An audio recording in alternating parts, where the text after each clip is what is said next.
SBP न्यूजमध्ये आपले स्वागत. अलमटीचा सांगावा. कोल्हापूर सांगलीला बसतोय महापुराचा फटका. अलमटी जलाशयाची सध्याची उंची 519.6 मीटर इतकी आहे. ती उंची 524.256 मीटरपर्यंत वाढवण्याची तयारी कर्नाटक सरकार करत आहे. महाराष्ट्र कर्नाटक सीमाप्रश्नात कर्नाटक सरकार मराठी माणसाची गळचेपी करत आहेच. त्यासाठी कोणतीही संधी ते सरकार सोडत नाही. ते कमी आहे म्हणूनच या सरकारने अलमटी उंचीवाढीचा घाट घातला आहे. 4.656 मीटरने उंची वाढवण्यासाठी कर्नाटक सरकारने जोरदार पावले उचलण्यास सुरुवात केली आहे. त्याविरोधात कोल्हापूर सांगलीतील आंदोलनकर्ते पुढे येऊ लागले आहेत. अलमटी जलाशयाची सध्याची उंची 519.6 मीटर इतकी आहे.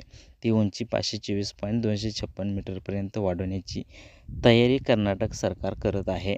अप्पर कृष्णा 3 या योजनेतील हे काम पूर्ण केले जाणार आहे.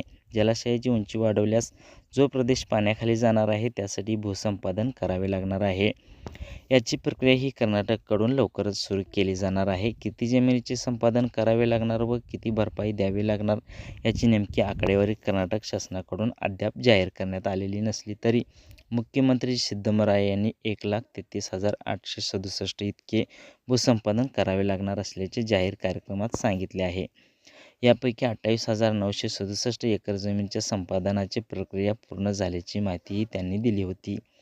यावरून ते सरकार किती वेगाने पावले उचलत आहे हे लक्षात घेण्यासारखे आहे. त्यांच्या मते जलाशयाची उंची वाढवल्यास 2.1 लाख हेक्टर जमीन ओलिताखाली येणार असा दावा आहे. यासाठी डिसेंबर 2024 पासूनच त्यांनी हालचाली वेगवान केल्या. यासाठी हुबळी येथे कृष्णा खोऱ्यातील शेतकरी व लोकप्रतिनिधींची बैठक मुख्यमंत्री सिद्धरामय्या यांनी घेतली. उपमुख्यमंत्री DK शिवकुमार हे जलाशयाची उंची वाढवणार असल्याचे सांगत आहेत. जलाशयाची उंची वाढवणार म्हणजे जलाशयाच्या दरवाजांची उंची 524.256 मीटर केली जाणार आहे. यासाठी त्यांनी मार्च महिन्यात झालेल्या कर्नाटकाच्या अर्थसंकल्पातही अलमटी जलाशयाची उंची वाढवण्यासाठी आर्थिक तरतूद करण्यात आल्याचे नमूद केले. कृष्णा नदी पाणीवाटप लढावाचे ब्रिजेश कुमार यांनी दिलेल्या आदेशानुसार कर्नाटकला 130 TMC अतिरिक्त पाणी मिळाले आहे. या पाण्याचा वापर करण्यासाठी अलमटी जलाशयाची उंची वाढवावी लागणार आहे. पण लवादाचा हा आदेश केंद्र सरकारकडून अद्याप अधिसूचित झालेला नाही. त्यासाठी कर्नाटककडून प्रयत्न सुरू आहेत. उंची वाढवणे तसेच भूसंपादन यासाठी 1 लाख कोटी रुपये खर्च अपेक्षित आहे. दरवर्षी 20,000 कोटी रुपये खर्च करण्याचे कर्नाटक सरकारचे नियोजन आहे. एकीकडे राज्य पातळीवर प्रयत्न सुरू असतानाच कर्नाटकचे उपमुख्यमंत्री DK शिवकुमार व केंद्रीय जलशक्ती खात्याचे राज्यमंत्री तथा कर्नाटकचे खासदार व्ही. सोमण्णा यांनी मार्च महिन्यात केंद्रीय जलशक्ती मंत्री CR पाटील यांची भेट घेऊन कृष्णा पाणीवाटप लवादाचा निर्णय अधिसूचित करण्याची मागणी केली आहे. अलमटीबाबत अभ्यासक प्रदीप पुरंदरे यांनी सातत्याने आपली मते मांडली आणि त्यांनी अनेक वेळा शासनालाही सादर केली आहे. पुरंदरे यांनी केलेल्या अभ्यासानुसार अनेक गोष्टी पुढे येत आहेत. यामध्ये प्रामुख्याने अलमट्टीबाबत राज्यातील कोणतेही सरकार गंभीर नाही. त्यांच्या मते अलमट्टीमध्ये तथ्यांचे फुगवटे करून ठेवले आहेत. कृष्णा पाणी तंटा लवादात अलमट्टीची उंची किती असावी येथून आपले सरकार कसे कमी पडल्याचे संदर्भ श्री पुरंदरे यांनी दिले.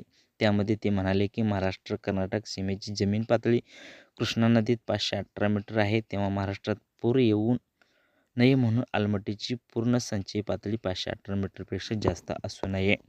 यासाठी केंद्रीय जल आयोगाने CWC 512.2 मीटर या पातळीपेक्षा जास्त पाणीसाठा करण्याची परवानगी कर्नाटकला देऊ नये अशी मागणी पूर्वी केली होती. 519.6 मीटर या पातळीपर्यंत पाणीसाठा केल्याने नव्हे तर अलमट्टी धरणातील गाळामुळे मात्र महाराष्ट्राचा भूभाग पाण्याखाली जाईल असा दावा महाराष्ट्राने केला.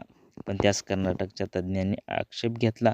मग कर्नाटकाने टोझो विकास या कंपनीकडून याबाबत अभ्यास करून 29 मार्च 2010ला अहवाल सादर केला. पण महाराष्ट्राचे लवादासमोर काही चालले नाही.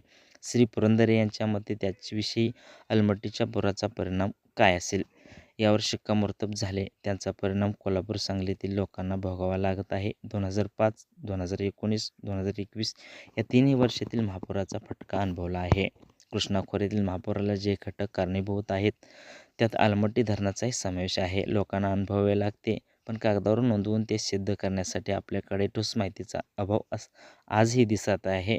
महापुराचा अभ्यास करणाऱ्या वनडेरे समितीने महापुरासाठी विविध कारणांचा उल्लेख करून त्यातही अलमट्टीमुळेच महापूर येतो असे स्पष्ट म्हटले नाही. अचूक व अंतिम निष्कर्ष काढता येईल असा अभ्यास समितीने केला नाही. वास्तविक आता आधुनिक तंत्रज्ञानामुळे उपग्रह डाटा शोध यामुळे ते करणे शक्य आहे. महापुरामुळे कृष्णा, पंचगंगा, वारणा आणि दूधगंगा नद्यांच्या काठावरील बाधित गावात वाढ होईल. अलमट्टी धरणात 21 सप्टेंबरपर्यंत पाण्याची पातळी 519 पेक्षा कमी ठेवावी असे घारे समितीच्या अहवालात म्हटले आहे. पण ती पातळी जात नाही. अलमट्टीची उंची जर 524.26 मीटर झाल्यास कोल्हापूर येथील राजापूर बंधाऱ्यावर बारमाही 3 फूट पाणी असेल. कोल्हापूर जिल्ह्यातील तेरवाड, शिरोळ बंधारेही पाण्याखाली जातील. महापुराच्या काळात सांगलीतील पुराचे पाणी भिलवडीपर्यंत जाईल. बाधित कुटुंबाची संख्या वाढेल असा धोका तज्ज्ञ व्यक्त करत आहेत. या सगळ्यावर अंकुश संघटना, कृष्णा नदी महापूर समिती या संघटना जनजागृती करून त्यांची मते केंद्रीय जल आयोगाला कळवण्याचा मार्ग अवलंबत आहेत. पुढे कायदेशीर मार्गाने ते जाण्याच्या तयारीत आहेत. शाब्दिक आश्वासने प्रश्न आहे तो महाराष्ट्रातील सरकार यावर कशा पद्धतीने व्यक्त करणार? या ठिकाणी महापूर येतो म्हणूनच आधीच येथील पाणी दुष्काळी भागाला वळवण्यासाठी 3,200 कोटी रुपयांची योजना आणली आहे. त्यावर अधिक लक्ष देणार आहे की अलमट्टीमुळे महापुराचा फटका कोल्हापूर, सांगलीत बसू नये म्हणून जोरकसपणे केंद्रात बाजू मांडणार. या दोन्ही जिल्ह्यातील लोकप्रतिनिधी केवळ शब्दांची आश्वासने देत आहेत, ते देत राहतील.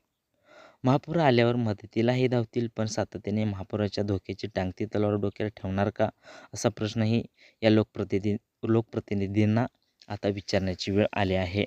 519 मीटरबाबत गाफील राहिलो तशाच पद्धतीने आताही गाफील राहिल्यास याचे परिणाम आपल्या पुढच्या पिढीला कायमस्वरूपी भोगावे लागतील, हाच सांगावा अलमट्टीच्या उंचीवाढीने दिला आहे. SBP न्यूज मराठी लाईक करा, शेअर करा, सबस्क्राईब करा.